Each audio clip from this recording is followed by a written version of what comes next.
Welcome to Spiritual Naturalism Today, a conversation on science, nature, and spirituality. Our program is sponsored by the Spiritual Naturalist Society with host Daniel Strain.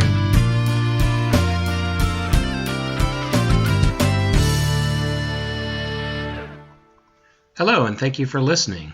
My name is Daniel Strain, and my co-hosts are on leave today, so it's just going to be you and me. Our topic today is the eyes of compassion. Now, I like to emphasize compassion in a lot of what we do. I know that many may know this already, but the motto of the Spiritual Naturalist Society is happiness through reason, compassion, and practice. Well, the reason that's our motto is because, obviously those are the things that we talk about and write about and publish on here at the Society. But there's also an element to this that isn't really obvious in that motto, and that is that these three things, reason, compassion, and practice, are integrated. They're not just three things that we like in a list. I've written about before how compassion should be the foundation of our practice. I kind of look at it like compassion provides the course, and reason is the plotting of the course, and then practice is the actual navigation of the course.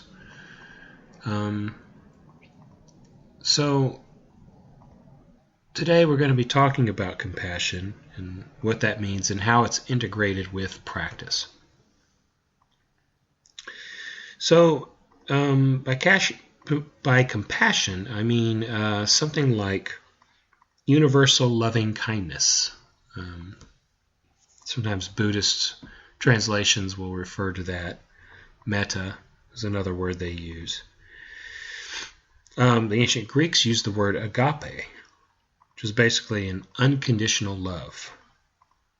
A godly love for those who are theists. And so this kind of love is not possessive. It's not based on greed or some kind of reciprocity, like I'll scratch your back if you scratch mine, or a social contract or anything like that. It's a deep kind of abiding selfless love for others. And so we might ask, why is this a part of our practice? Why is this not only a part of our practice, but the foundation of it? A few years ago, Robert Axelrod wrote a book called The Evolution of Cooperation. And in that book, Robert Axelrod is a political scientist, but he does a lot of work in the area of complexity science, or complex systems theory. It was when I first started reading about complexity science that I heard of Axelrod. His book, The Evolution of Cooperation, talks about the kinds of traits and behaviors that we see in human beings and how they might have arisen through evolution. One of the things that he does is creates a computer simulation. And in this computer simulation, he has a number of units, for lack of a better word, entities, that interact with one another in a simulation of moral dilemma. And as they interact, they try out different strategies for how they're going to behave, their behavioral rules. And it was really incredible to learn that many of the traits that we see in ourselves are what rose to the top of the strategy. They're the things that got selected for as being the most successful? Well, it wasn't ruthlessness. It wasn't overt hostility in these interactions. There was some action of defense and some reaction against betrayal, but there was also forgiveness was an important component of the behavioral algorithm that evolved in this computer simulation. And so cooperation rose to the top. It was the winner, the survival winner, because that kind of cooperation is what helps our species to survive.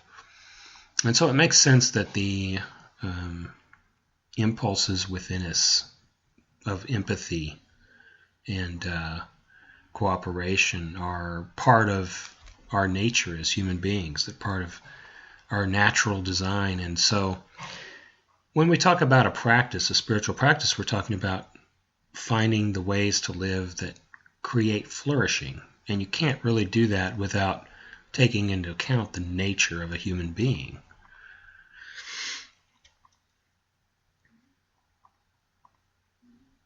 So what was interesting about that too is this concept of forgiveness.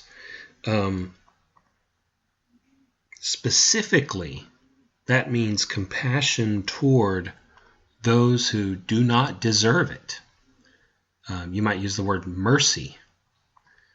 Well, that's what mercy is. It's compassion toward those who do not deserve it. So,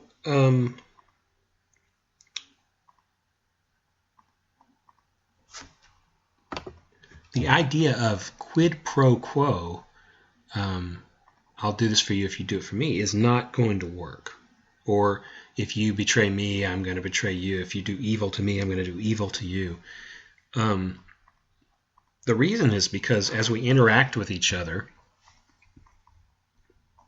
inevitably somebody's going to mess up.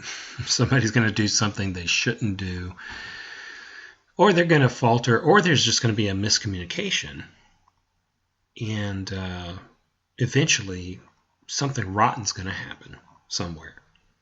And so if their system is completely quid pro quo, then what happens is a degradation in the back and forth over time.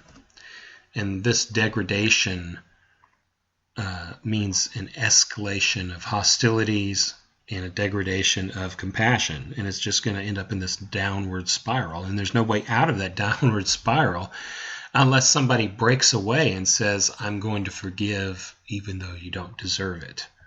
I'm going to be compassionate even though you're not compassionate to me. Without those kinds of detours, there's really no way to maintain any kind of flourishing interactions with one another.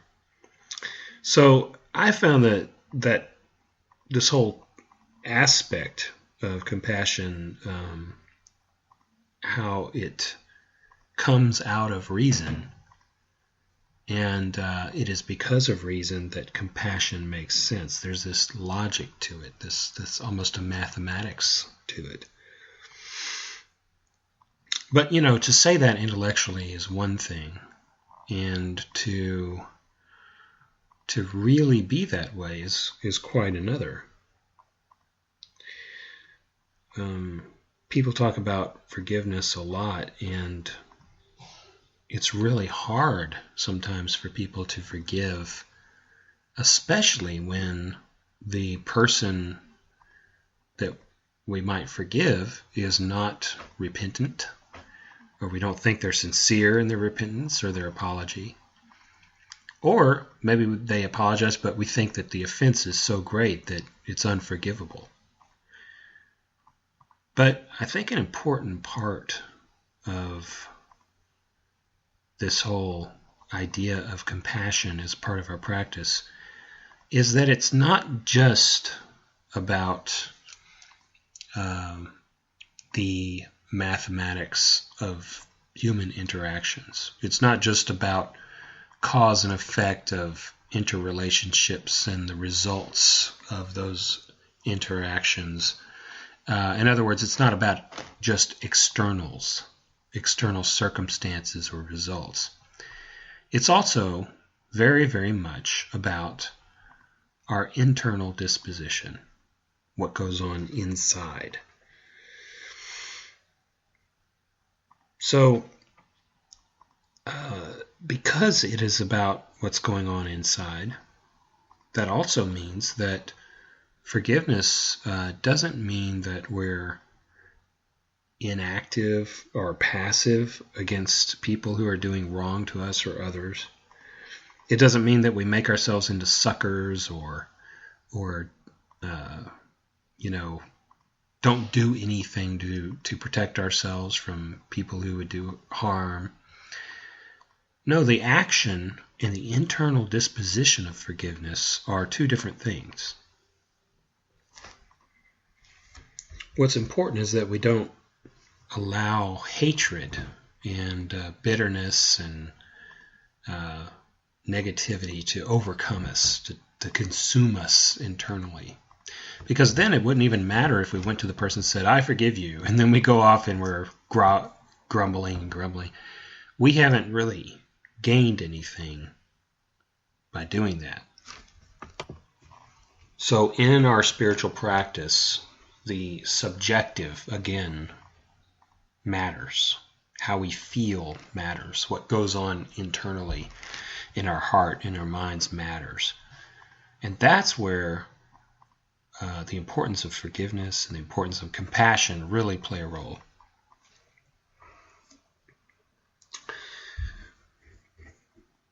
So, we're talking about, with compassion, we're talking about empathy. And when we talk about the internal, the feelings. And there's a professor from Yale who recently wrote a book called Against Empathy, The Case for Rational Compassion. And there's been some articles about him recently and in his argument. He says that empathy is bad. It's actually a negative thing, and that we should instead opt for a rational compassion. And the reason he says that empathy is no good is because empathy is this emotional feeling that you get in relationship to someone else. And you get your empathy triggered and you feel sorry for someone. But he says that kind of emotionalism has a lot of pitfalls to it. He says that it can be unbalanced. It can be over-exaggerated in some cases and under-exaggerated in others. It's kind of unpredictable and not very rational in the way that it plays out. It is biased toward people that we tend to feel more sympathy for, people close to us or people more like us. And so he says that that's not a great thing. That's not a great basis to be acting on. Instead, we want to look at rational compassion. Well, those are, I'm sympathetic to those arguments. I think those are definitely pitfalls. But I wouldn't go so far to say that empathy is bad. In fact, I kind of suspect that maybe Paul Bloom chose that way of phrasing things because it grabs headlines. It sells books more. What? There's somebody saying that empathy is bad? I got to check this out. It's clever, but I don't think I think it's a little bit of hyperbole to say that empathy is therefore bad. Empathy can be an impetus that gets us going, that starts the concern for others, forms a seed. It gets us starting to think along those lines, and then we can use our rational compassion to expand out from there. I think it can help to reinforce it. I do think we have to look out for those pitfalls, though, of bias and the kind of unstable, sometimes irrational reactions that we have emotionally. But this conundrum between empathy and rational compassion, I think it's much ado about nothing, really, because the real answer to that conundrum reveals itself when we take a certain approach. And that approach is one of setting aside distinction between which person in a scenario is ourselves and which is someone else. So let me say that again. The conundrum between empathy and rational compassion reveals itself, the answer to that reveals itself when we set aside distinctions between self and others.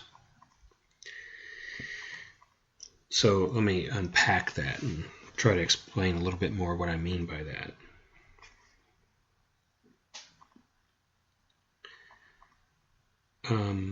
The Stoics, I often talk about Stoicism. The Stoics had this concept called appropriation. I don't really care for that translation. Appropriation sounds like you're taking something over. I think a better translation might be something like expansion. And what it's referring to specifically is expansion of the ego, or your sense of self appropriating other things beyond just yourself. So the way they would characterize this is imagine a series of concentric rings. And in that inner circle is the self, is yourself. In the ring just around that is your family, loved ones. The ring around that are friends and associates. The ring around that are acquaintances.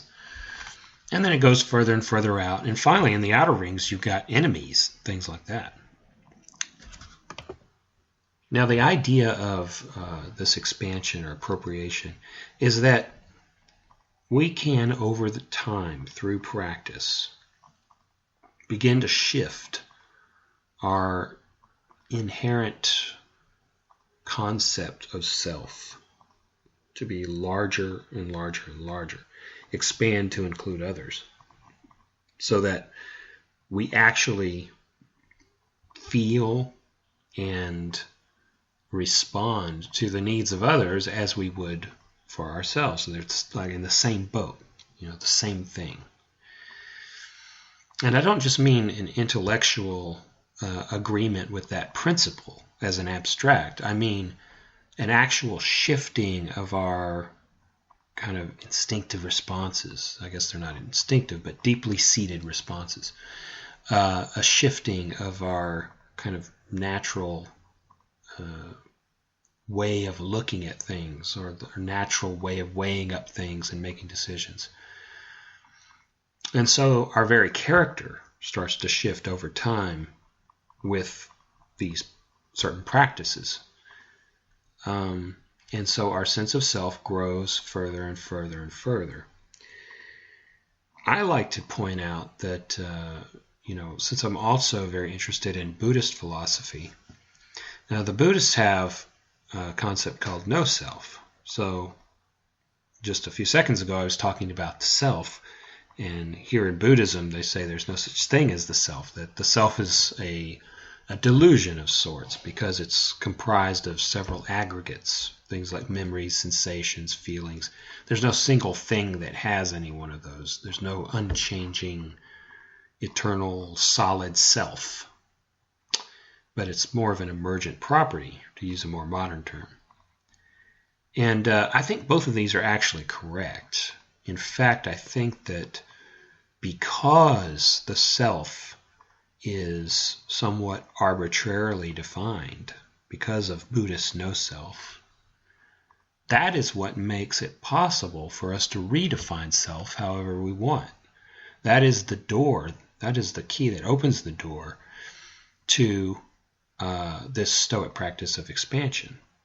If self was this real solid thing, like when you talk about a rock or a tree, then self would not be something you could just decide to expand to mean other things. So this is kind of the model on which some of these practices are based. And if you start to put them into practice, you'll notice the effects on yourself. You'll notice the way that you think and act and feel in response to things. When I was first getting into philosophy, or a little after I first got into philosophy, I started learning about Stoicism, Western philosophy. And I had some things going on in my family at the time where I came to learn through those experiences that the Western ideas, the more modern Western ideas I had had about ethics, kind of left me high and dry. When you get into highly complex moral situations, sometimes you try to use these models of these ethical models or ethical reasoning, and what you find is that real life is a lot messier. You often don't know all the facts. You often don't know all of the results of your different choices that you might make. And so the moral calculus that you would go through to determine, well, this is right and this is wrong and this is the correct response and this is the incorrect response, what you find is that it's almost impossible to make those kinds of hard choices based on some kind of strictly rational model like that. And so what I ended up having to do was just kind of fall back on compassion instead of thinking in terms of some sort of equation like this is ethical, therefore that's ethical, a series of premises and conclusions. Instead of thinking through it in that sense, I came at it a different way, and eventually just kind of came to fall back on this general feeling and attitude of compassion. And I said to myself, well, the situation is too complex and I don't have all the facts. So I'm just going to respond to everything compassionately, as a compassionate person would. And I'm not going to worry about who's to blame, who has what duty, who should forgive who should be the one in the right and the wrong. I'm not going to worry about any of that. I'm just going to act compassionately. And I think it was around that time when I first started to read about Buddhism, and maybe that influenced me.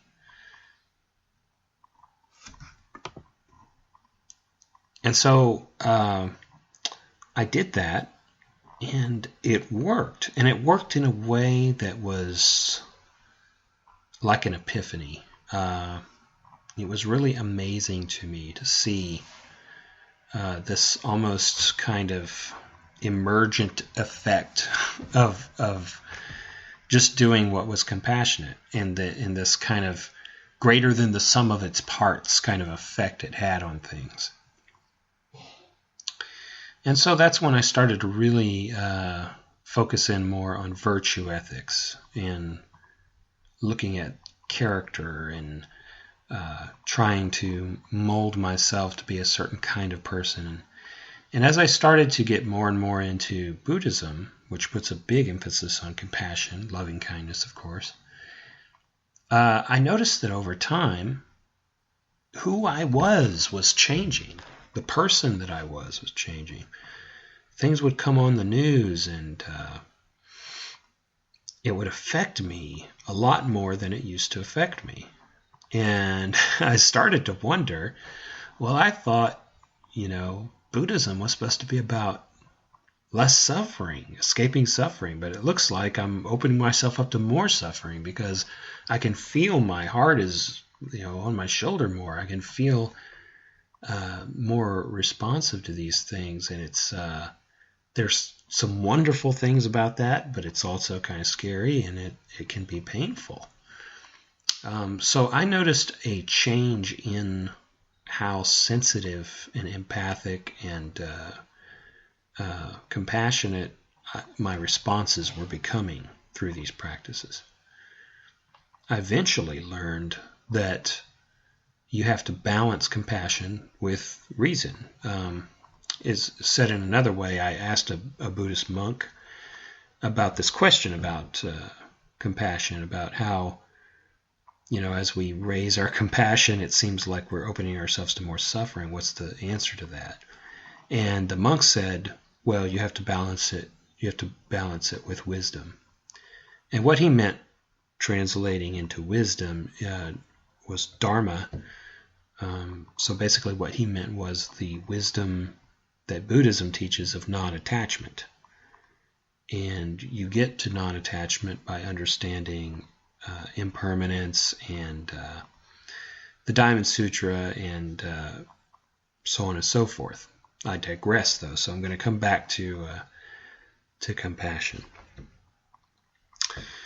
So anyway, my main point is that you can feel yourself over time, who you are as a person, your character, your responses, whatever you want to call it. You can feel that shifting over time as you engage in practice, as you engage in certain specific practices designed for specific things. I'll get into what some of those are in a minute, but it's amazingly powerful when you witness this. It's kind of like when you start going to the gym, and at first you're just tired, and over time you start seeing some tone in your muscles, and you start feeling better, and you can see the results. It just takes a little time for them to develop, and patience and diligence. And it's the same thing with spiritual practice. So let me get back to this idea of the self and others. We talk a lot about enlightenment or raising our consciousness or awareness. But it's not often said, of what are we becoming more aware? Of what are we becoming more conscious? And as we become more enlightened, what are we becoming enlightened about? That part of it's often left unsaid. Well, one of those very important things that I think is part of the process of becoming a more enlightened person, lowercase e, not transcending to some kind of superpowers or anything, but becoming a more enlightened person, becoming a more aware, conscious person. One element to that relates directly to compassion. And it's learning to see things in a different way. That's why I called today's program The Eyes of Compassion. So, Thomas Merton, Christian monk Thomas Merton, said that compassion is the keen awareness of the interconnectedness of all things. And so I want you to set aside for a minute everything you think of when you think of compassion. Think of it as this feeling or this way of being or this set of priorities, this way of acting. Set aside all that for a minute. Just imagine the word compassion is just this placeholder for a concept. And that concept is the complete awareness on a deep, profound,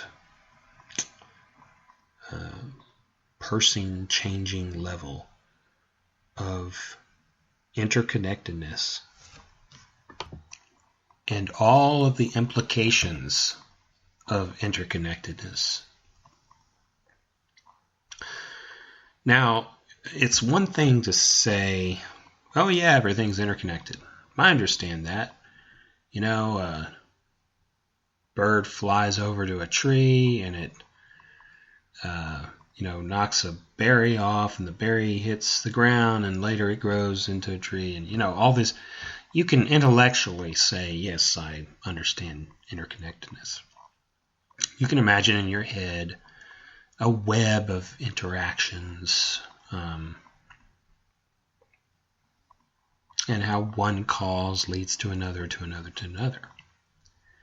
But here's the question. Do you really, really look at life and the universe and the world and your life as interconnected? I suspect that if we were to really see interconnectedness intuitively, the way we see much simpler, immediate things, that the implications of interconnectedness would hit us so hard that it would seem like insanity to act otherwise. I'm reminded of that scene in the movie Avatar where,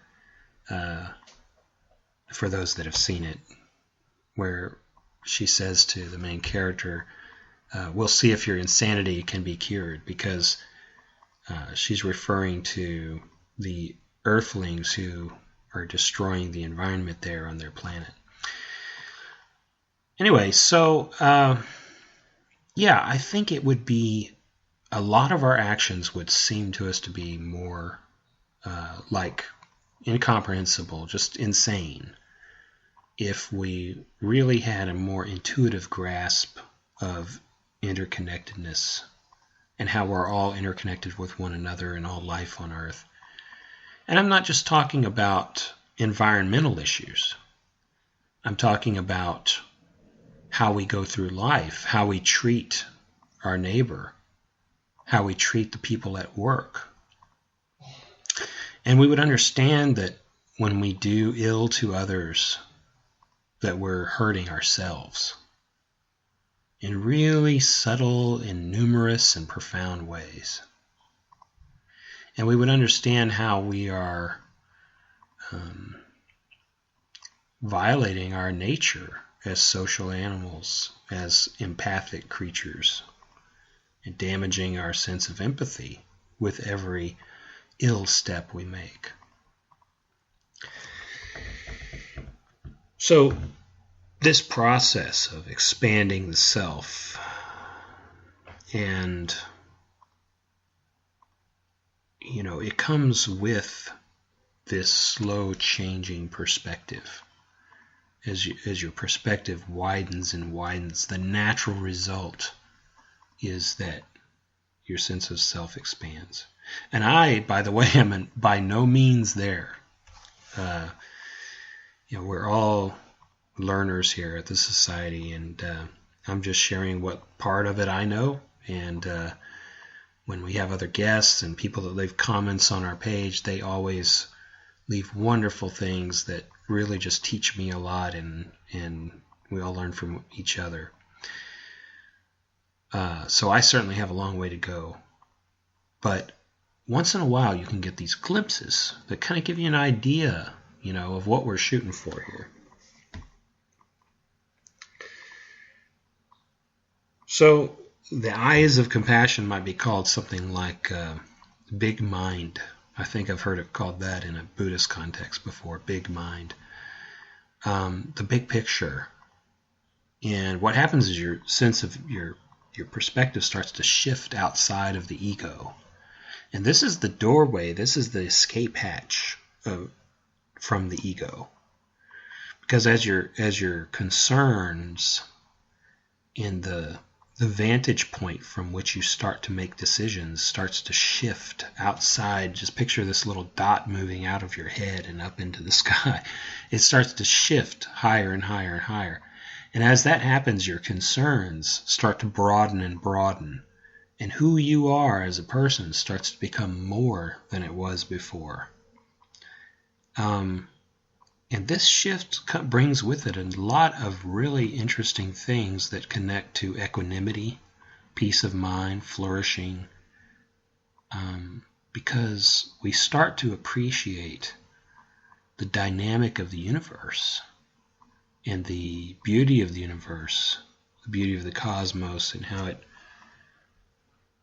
all of this interaction, interconnectivity.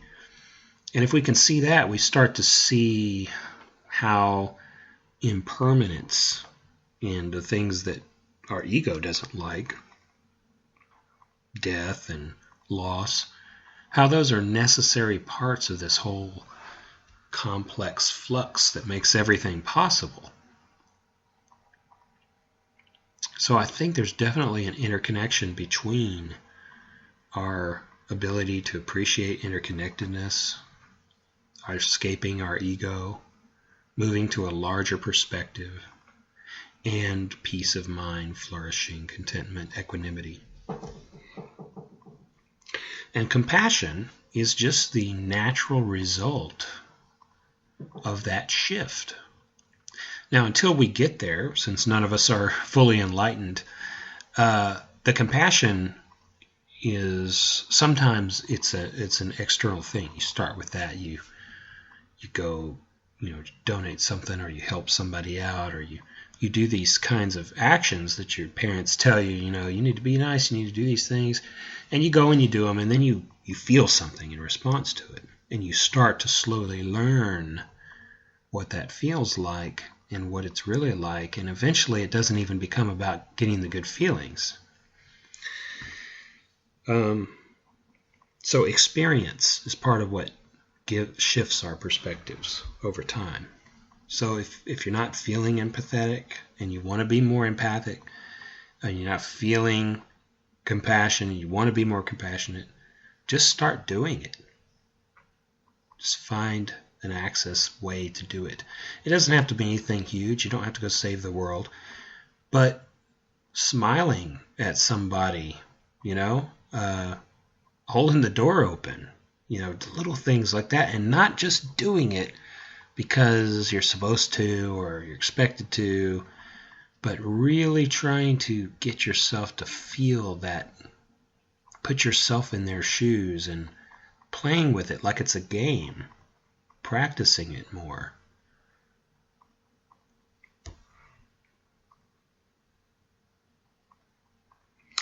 Now, as we start to shift our perspective out further and further, from self to loved ones to acquaintances to strangers, and then eventually we get to enemies, that's a toughie right there, because it's real difficult to imagine how to be compassionate toward and loving of our enemies.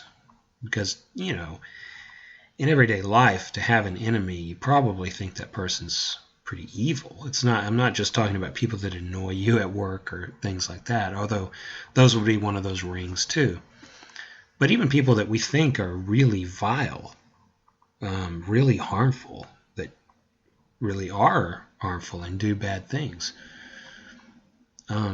Because the benefits of compassion are internal, and they're about our disposition and what kind of person we are, and they're not about the attributes of the forgiven, of those who we would be compassionate toward. They're not about who they are. It's about who we are. And because of that, that means that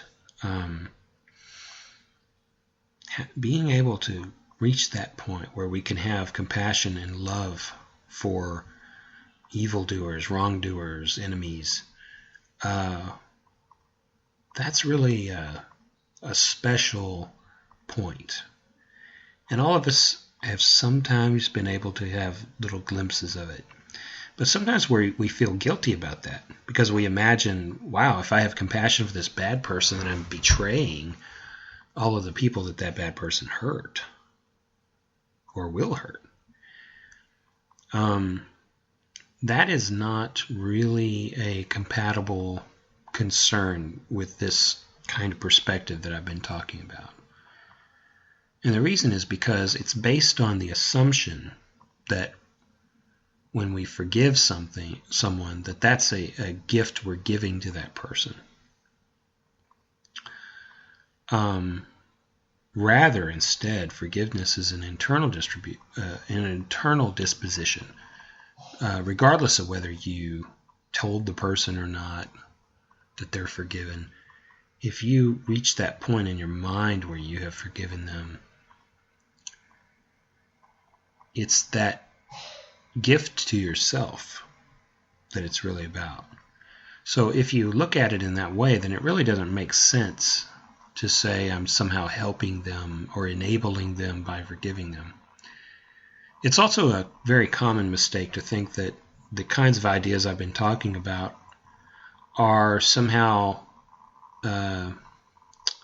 meaning that we should lay down or be passive or inactive against people who are harming others. No, what I'm saying is that we can act against people if we have to defend innocent people. We can take all the same actions. We can go to the law, we can fight them, we can do whatever we need to do. But we can do it not from a vantage point of hate, but from a vantage point of love for those we're protecting, and even love for the wrongdoer, because to allow them to continue doing wrong is a damage to themselves as well.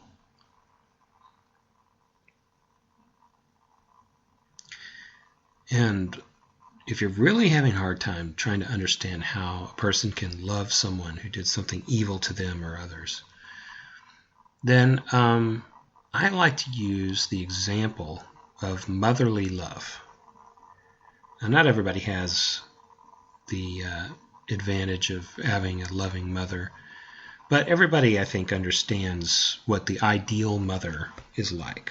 You know, you imagine a mother loving their child no matter what. So,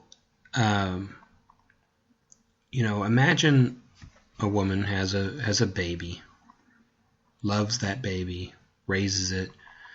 At one point, it's a cute little boy or girl, loves them, raises them, teaches them. Then they become a teenager.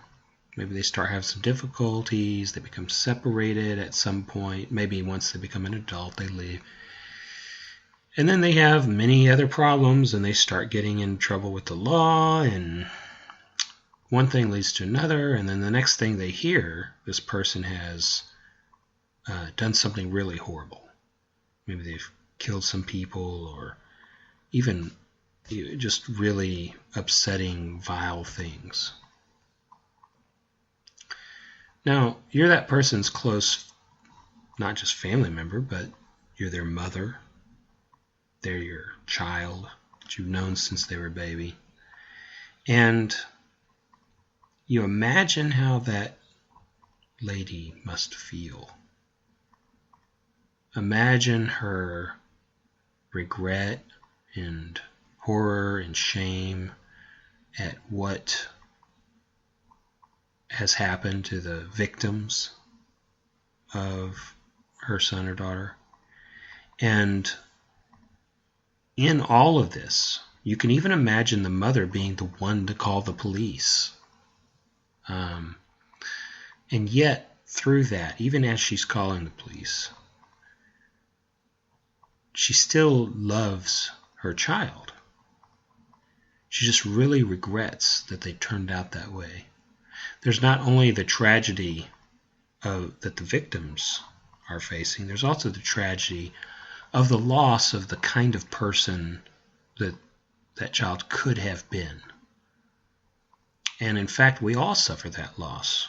When a person does evil, really heinous acts of evil, we've all suffered a tragedy beyond the immediate tragedy. We've also suffered the tragedy of losing a potential person who could have been a good person, who could have done something different with their life. We lost that. That's a loss for all of us. And it's a loss for them. And so when you hear these phrases like, you wish happiness for your enemies, wish happiness for all beings, no matter what, unconditionally. Well, what does it mean to wish happiness for somebody? If we really understand happiness, real happiness, then we understand that true happiness comes from being a good person, an enlightened person, an understanding person, and that through greater wisdom we enjoy true, deep happiness. So when you wish happiness for someone, even a bad person who's done heinous things, what you're really wishing is that they would turn their life around, that they could be different. You're wishing that they would be the kind of person that they would have to be in order to be truly happy. And that wishing of that on your part, and that love on your part, it doesn't prevent you from acting the way you need to act to protect yourself or others, but it does allow you to flourish internally. Much, much greater than being consumed by bitterness or hatred or anger.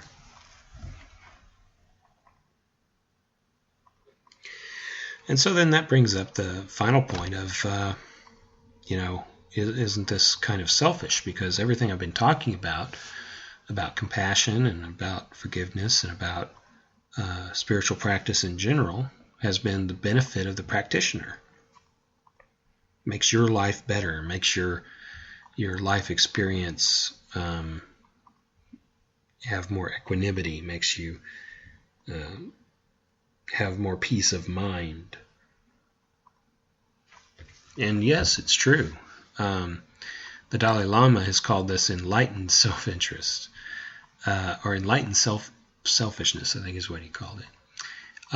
So, there's base selfishness, which is, give me that money, I want all that money.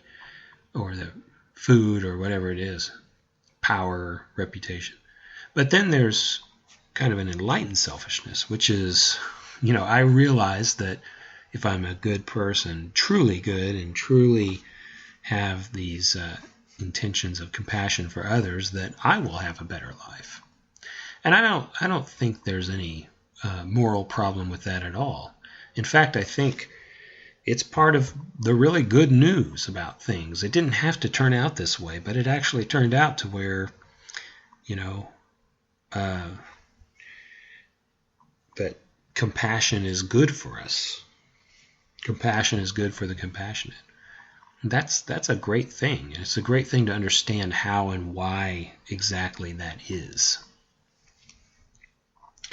So let me go ahead and just wrap up here. And, over the next month until you catch our next episode, I would just say, why don't you try to give it a shot. Just look for opportunities to be compassionate where least expected. Anyway, that's been our program today, and thank you for listening. This program was sponsored by the Spiritual Naturalist Society. Learn more and become a member at spiritualnaturalistsociety.org. Our music was composed by John Clemisrude. Jay Forrest is our technical director. Please share our program and join us next time on Spiritual Naturalism Today.